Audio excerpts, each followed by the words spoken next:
All right, friends, here we are. User Jody White asked about naming the channels from the keypad. So I'm going to try to answer that. If you look in the manual, you know, it's easy. Not. No. That piece of paper that came with it ain't much of a manual. But hey, that is where we start having some fun, is figuring this stuff out. So Jody figured this out just for you because I hadn't messed with it. I usually don't have the patience to do much on the keypad, but you can do it. You can do it. So here we go. So you'll be in VFO mode with the frequency you want to save. And I'm assuming you can do this, you know, in memory mode and rename a channel the same kind of way, however you want to do it. So, all right, so we're going to go to, we want to go to name channel. So probably, I think it's like 33. I go backwards.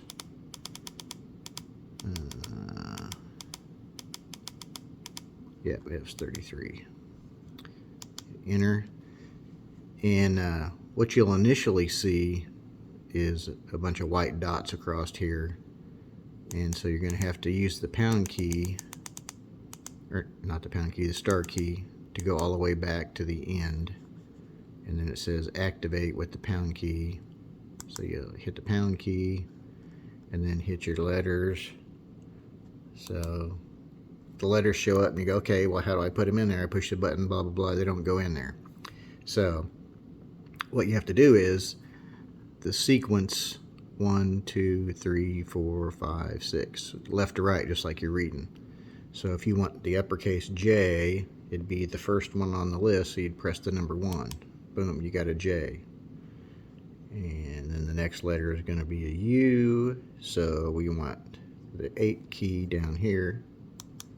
And the uppercase U is the third item over, so we'll get to 3. And we want a D, which is the number 3. So we'll press that. It's the first one in the sequence. So D. Whoops, I'm sorry. We want Jody. Oh, easy enough. So we want a O.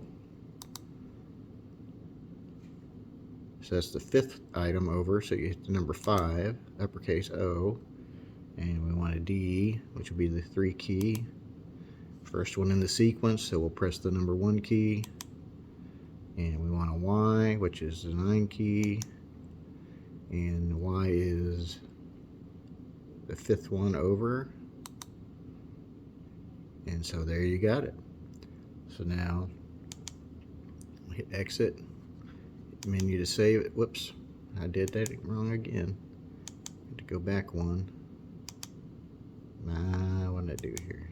Okay. Let's see here. Exit. And there we go. So we want to save that.